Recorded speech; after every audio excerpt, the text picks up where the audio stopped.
First up on Focus at 4, it's what everybody's talking about, especially religious communities in this area. Pope Francis has another full schedule of events in Cuba today. The spiritual leader of more than 1 billion Catholics is on a 10-day pilgrimage to Cuba, and then, of course, his first visit to the United States. It's his first time in our country. Adriana Diaz has more from Havana, Cuba.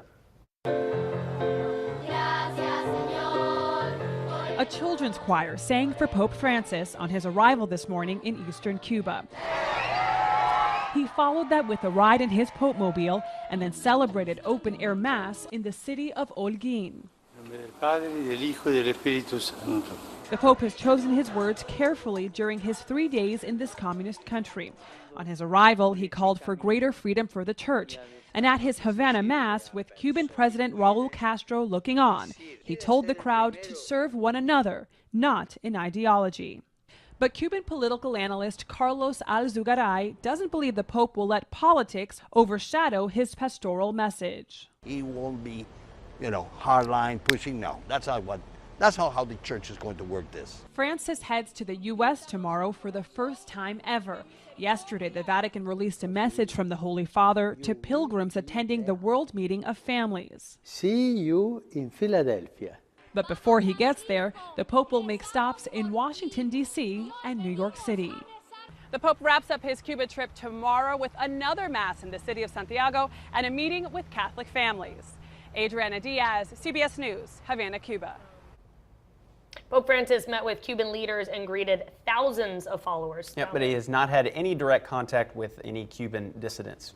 Back here at home, the punishment phase for Gabriel Hall continues today at the Brazos County Courthouse. Hall is accused of murdering a College Station man back in 2011. He now faces either life in prison or the death penalty. Today in court, Hall's adoptive sister Susan took the stand. She described the living conditions of where Hall lived in College Station following his adoption from the Philippines.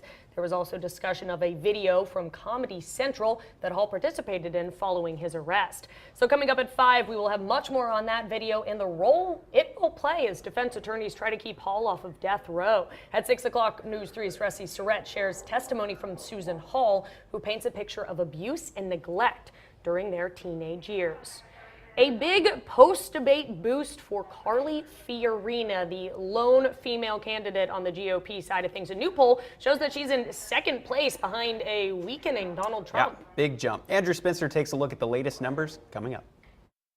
We ought to recognize that women are not a special interest group. Women are the majority of this nation. On the heels of what was widely seen as another strong debate performance, Carly Fiorina is now reaping the rewards.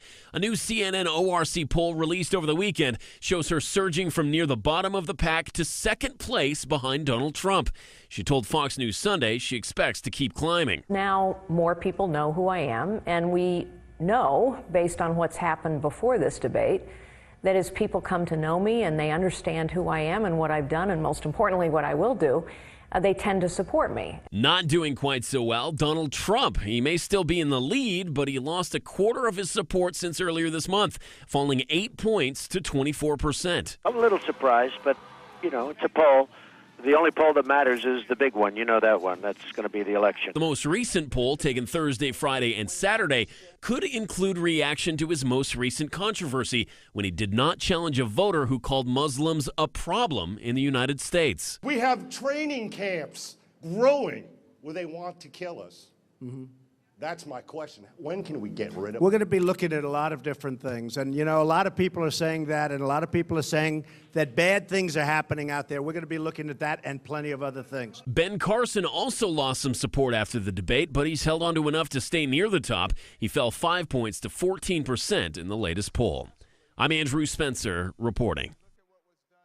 Yeah, a lot of changes after that debate where I think Carly Fiorina came out and surprised a lot of people. Mm-hmm. And from the female side of things, I think women are happy to see a very capable candidate, at least seemingly so far, come up on the Republican side, especially somebody who could possibly challenge Hillary Clinton on that side. Yeah, it definitely looks like the playing field has gotten a lot more level over the past 3 weeks, less than that. Instead of Trump just trumping everybody. Yeah.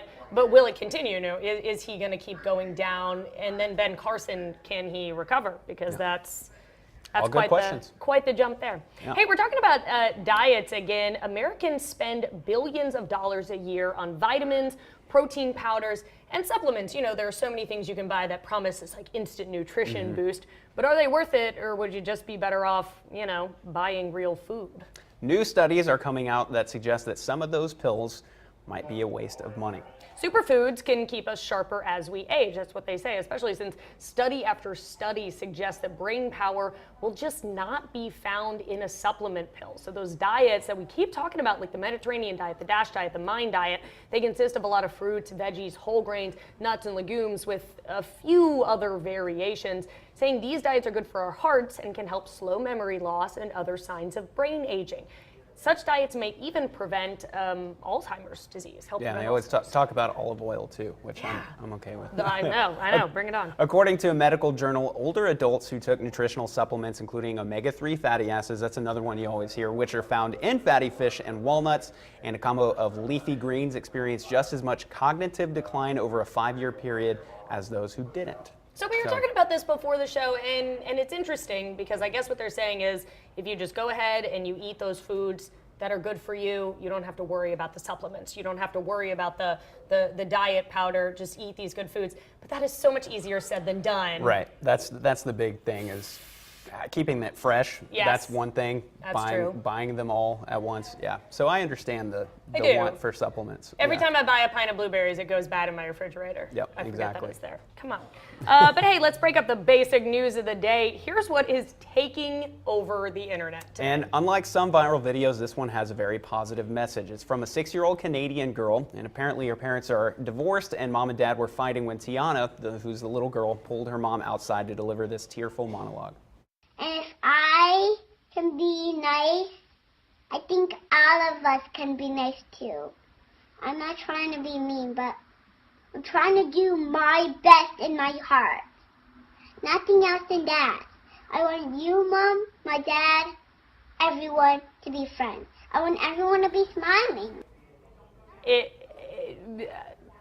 It just kind of ripped your heart out a little bit. And obviously divorce is so much more of a complicated thing than probably a 6-year-old girl understands. But what a nice return to simplicity where she's just saying, Mom, Dad, can you just be friends? Can you just do that for me? It was nice of her to break it down. That almost brings a tear to the eye. It does. Pretty That's close. a little tough. And that's apparently only, about 20 seconds of a very long video. 3-minute long video. So if you need more of a smile and maybe a tear or two. Yeah.